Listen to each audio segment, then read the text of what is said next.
litre দাম 12 টকা হৈ গ'ল বিজেপিৰ দিনত 3000 টকা পাৰ কুইণ্টেল ৰদৰ দাম আজিৰ দিনত বিজেপিৰ দিনত আপোনাৰ 8000 টকা হৈ গ'ল আজি 200 টকা আপোনাৰ সিমেন্টৰ দাম 500 পৰা 600 টকা হৈ গ'ল আজি মেডিচিনৰ দাম 2 টকাত আমি এটা টেবলেট পাওঁ সেই টেবলেটৰ দাম আপোনাৰ জ্বৰৰ পেৰাচিটামল যিটো টেবলেট সেইটোৰ দাম আজি 10 টকা হৈ গ'ল 2 টকাত আগতে ক্ৰয় কৰিছিলো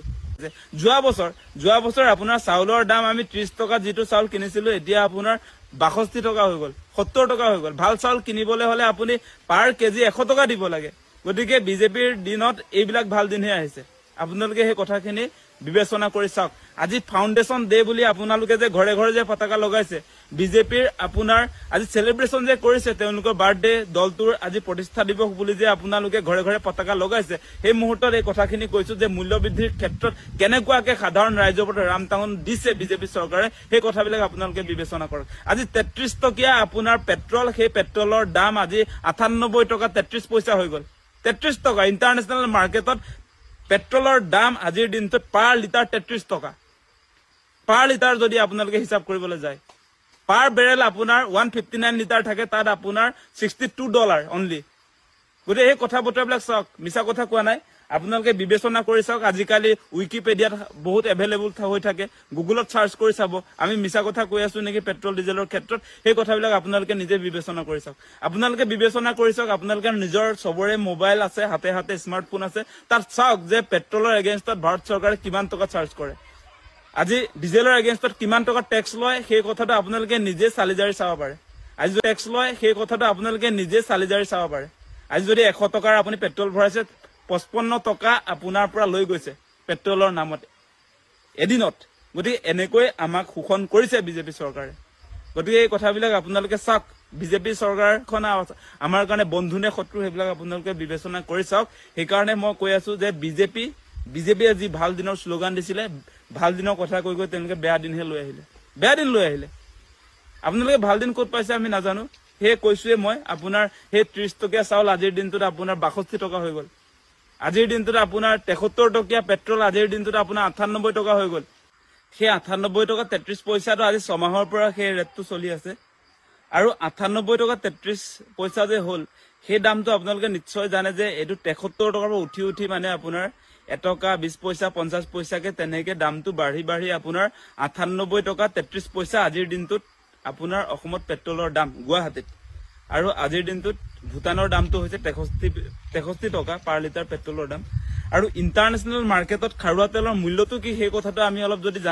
জানো তেতিয়া হলে বস্তুটো বুজিবলৈ আপোনালোকৰ কাৰণে সহজ হ'ব এতিয়া আজিৰ দিনটোত ইন্টাৰনেশনাল মাৰ্কেটত আসলতে খাৰুৱা তেলৰ মূল্যটো কি আৰু আপোনালোকে নিশ্চয় এটা কথা জানে যে ইন্টাৰনেশনাল মাৰ্কেটত খাৰুৱা তেলৰ মূল্যটো বেৰেলত জোখা হয় বেৰেল মানে 1 বেৰেল মানে 159 লিটাৰ 159 লিটাৰৰ আজিৰ দিনটোৰ দামটো হৈছে আপোনাৰ US ডলাৰত $62 যদি আপুনি দিয়ে তেতিয়া হলে আপোনাৰ 159 লিটাৰ পেট্ৰল পাব খাৰুৱা তেল পাব গতিকে আজিৰ দিনটোত যদি আপুনি এই পেট্ৰলৰ দামটো চাই তেতিয়া হলে ইন্টাৰনেশনাল মাৰ্কেটত 33 টকা পাৰ লিটাৰ পেট্ৰলৰ দামটো হৈছে 33 টকা আৰু আপোনালোকে যদি চাই যে আমাৰ চৰকাৰে পেট্ৰলৰ বিপৰীতে কিমান টকা টেক্স লয় সেই কথাটো যদি আমি চাওঁ আপোনালোকে নিশ্চয় জানে জনাসকলে যে প্ৰতিটো লিটাৰত ভাৰত চৰকাৰে আমাৰ পৰা টেক্স লয় 32 টকা আৰু আমাৰ অসম চৰকাৰে লয় প্ৰতিটো লিটাৰ পেট্ৰলত 18 টকা গতিকে 32 আৰু 18 সেইটো 50 টকা হৈ যায় আৰু আপোনাৰ ডিলাৰ বিলাকেও লয় 5% কে ডিলাৰ বিলাকে লয় সেই ডিলাৰৰ টকাটো আপোনাৰ উঠানমা কৰি থাকে পাৰ লিটাৰ তেওঁলোকে চাৰ্জ কৰে 5 টকা কেতিয়াবা 4 টকা কেতিয়াবা 3 টকা চাৰ্জ কৰে ঠিক তেনেকে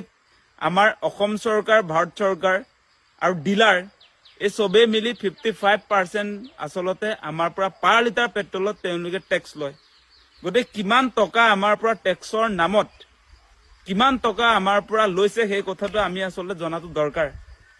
আপোনালোকে নিশ্চয় দেখা পাইছে যে আধাতকেও বেছি টকা আসলতে তেওঁলোকে পেট্ৰলত আমাৰ পৰা টেক্স লৈছে আজি 98 টকা 33 পইচা যে আজি পেট্ৰলৰ দাম আজি গুৱাহাটীত হৈছে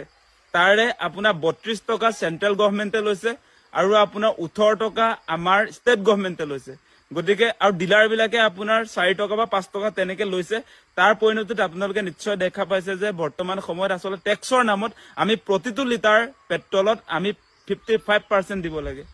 মানে 55% টকা তেনেকে দিবলগীয়া হৈছে গতিকে এই মুহূৰ্তত চৰকাৰে কেনেকে আমাৰ পৰা আসলতে টকা লৈ গৈছে সেই কথাটো আপোনালোকে বিবেচনা কৰক আৰু দুদিনমানৰ আগত এটা ভিডিঅ' প্ৰকাশ হৈছিলে যে ভূটান বৰ্ডাৰত আৰু আমাৰ ইণ্ডিয়ান আৰু ভূটানৰ যেটো বৰ্ডাৰ তাত দুটা পেট্ৰল ডিপু দেখুওৱা হৈছিলে এটা পেট্ৰল ডিপুত আপোনাৰ সেই 105 টকা তাত দাম আছিল পেট্ৰলৰ দাম আৰু এই আপোনাৰ 100 মিটাৰ ডিসটেন্সত যেটো আপোনাৰ ভূটানৰ পেট্ৰল ডিপু আছে তাতে আপোনাৰ পেট্ৰলৰ ৰেটটো হৈছে 63 रुपीस অনলি গতে কথাবিলাক আপোনালোকে চাওক ভূটান চৰকাৰে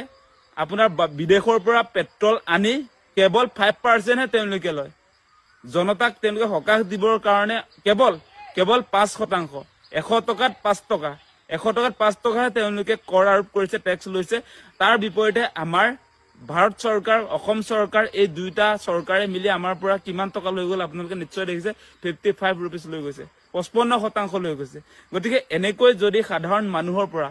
ৰামটাঙুন দি তেওঁলোকে প্ৰতিটো মুহূৰ্তত ৰাইজৰ পৰা যদি টেক্স আদায় কৰি থাকে তেনেহলে ৰাইজে কেনেকে জীয়াই থাকিব এই কথাটো আপোনালোকে বিবেচনা কৰক